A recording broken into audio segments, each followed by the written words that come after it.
네, 이용주 뉴스캐스터와 함께합니다. 어서 오세요. 안녕하세요. 오늘 눈물 쏙 빠지게 춥습니다. 오늘 보라색 모자에도 뭔가 컨셉이 있을까요? 아니요, 없습니다. 그건 없는 거고요. 예. 아니 워낙 이 패션에 이제 의미를 담으셔갖고. 예, 맞습니다. 그냥 예. 너무 추울 뿐입니다. 예. 비니 예. 따뜻하죠. 네, 자 오늘 어떤 이슈인가요? 자, 어제 국무조정실장 주재로 열린 국민과 함께하는 민생 토론회에서 발표된 생활 규제 개혁 방안 이슈 모아왔습니다. 네. 자, 이날 토론회에서는 국민 생활과 밀접한 대표 규제 세 가지죠. 단말기 유통법, 도서정가제, 대형마트 영업 규제에 대한 정부의 개선 방향을 보고하고 국민들과 이야기 나눴는데요. 많은 분들 또 기다렸던 소식도 있는 것 같아서 서둘러 가지고 와봤습니다. 다 굵직한 건데 세 개 모두 예. 일단 단통법부터 한번 살펴볼까요? 예, 일단 단통법이 폐지된다는 소식이에요. 네. 자, 정부는 2014년 제정된 단말기 통신법이 국민의 이익은 제대로 지키지 못하면서 기득권만 배불리고 있다. 이렇게 말하면서 국민들의 통신비, 휴대폰 구매 비용 부담을 낮추기 위해서 단말기 유통법을 전면 폐지하겠다고 밝혔습니다. 이게 사실 이제 그 처음 이제 만들 때부터 좀 여러 가지 의견들이 나왔던 법이긴 해요. 예, 그때 시끌시끌했죠. 네. 단통법은 통신사가 유통점에 이 차별적으로 장려금을 지급하는 것을 금지하는 법인데요. 2015년 1월 1일에 시행됐습니다. 단통법에 따르면 유통점은 통신사가 고객에게 주는 공시지원금의 15%까지만 추가 지원금을 제공할 수 있습니다. 네. 단통법은 본래 이 불투명하게 지급되는 단말기 보조금을 제한해서 국민 누구나 어느 유통 대리점을 가더라도 동일한 가격 할인을 받을 수 있도록 하겠다면서 2014년 박근혜 정부 시절에 만든 법입니다. 네네. 하지만 경쟁을 할 필요성이 사라진 통신 3사가 다 같이 보조금을 줄이면서 대부분 국민은 전보다 비싼 가격으로 스마트폰을 구매해야 했고요. 또 불법 보조금을 지급하는 일명 성지 뭐 이런 음성적 유통이 기승을 부리는 역효과를 낳았습니다. 네. 때문에 저를 비롯한 이 많은 시민분들이 단통법에 의문을 가지고 있었는데요.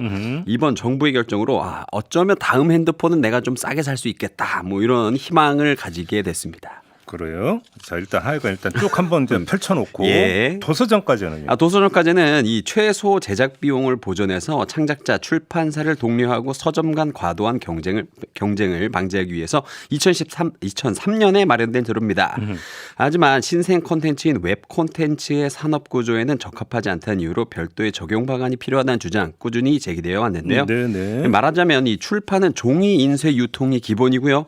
웹툰, 웹소설은 이 무용의 디지털 데이터로 온라인 서비스를 기본으로 하는 어쩌면 완전 서로 다른 영역의 산업입니다. 그런데 같은 선에서 규제를 하는 게 조금 갸우뚱했습니다.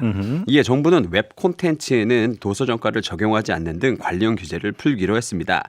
그리고 영세 서점에서는 현재 15%로 제한된 도서 가격 할인 한도를 풀어서 유연화하는 방안을 추진해 소비자 혜택을 늘리겠다고 밝혔는데요. 네. 이 네이버에 따르면 네이버 웹툰 월간 이용자 수가 1억 8천만 명이에요. 와 이렇게 많아요? 예, 그리고 그중에 77%가 또 해외 독자라고 합니다. 그래요? 예, 이렇게 흥하고 있는 우리 K 웹툰 웹소설 산업에 날개를 달아줄 수 있을지 기대가 됩니다.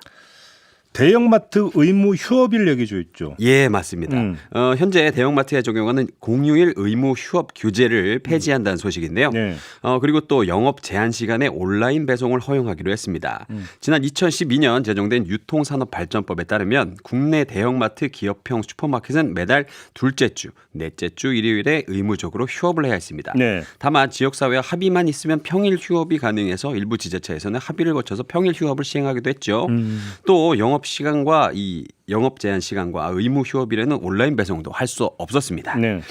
그런데 지금 이 애당초 이런 대형마트 영업 규제가 생긴 게 골목 상권과 재래시장을 보호하기 위해서 도입이 된 거예요. 그렇죠. 근데 유통시장 경쟁이 이 오프라인에서 온라인으로 옮겨가면서 이 골목 상권 보호하는 이 취지가 좀 약해졌고요. 예. 그리고 또 국민 불편을 오히려 키운다는 목소리가 이어져 왔습니다.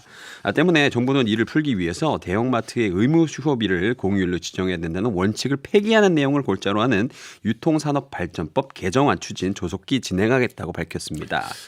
일단 좀 종합 정리를 하면 예. 그러니까 지금 세 가지가 이제 나왔는데 사실 그때 이게 다 사실 논란이 되게 크게 됐던 예. 것들이에요.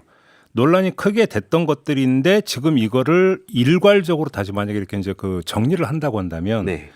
그게 긍정적이든 부정적이든 논란이 다시 이제 불집혀질 수밖에 없는 거 아니겠습니까? 맞습니다. 그렇죠? 예.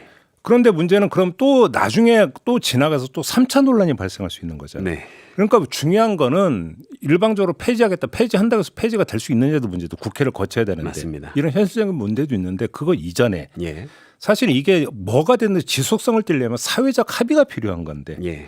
그럼 뭔가 좀 공론의 과정을 좀 거쳐가면서 합의를 이끌어내는 네. 이런 절차적 과정이 더 중시돼야 되는 게 사실은 이런 생활 의제거든요. 예. 근데 너무 일방적으로 그냥 쫙 발표하고 밀어붙이려고 하는 거 아니냐라는 사실 지적도 나올 수가 있다. 예. 이게 찬반을 떠나서 예. 이 점도 좀 함께 봐야 되지 않을까 싶은 생각이 좀 드네요. 맞습니다. 알겠습니다. 오늘 이야기는 좀 이렇게 마무리하겠습니다. 이용주 캐스터와 함께했습니다. 고맙습니다. 감사합니다.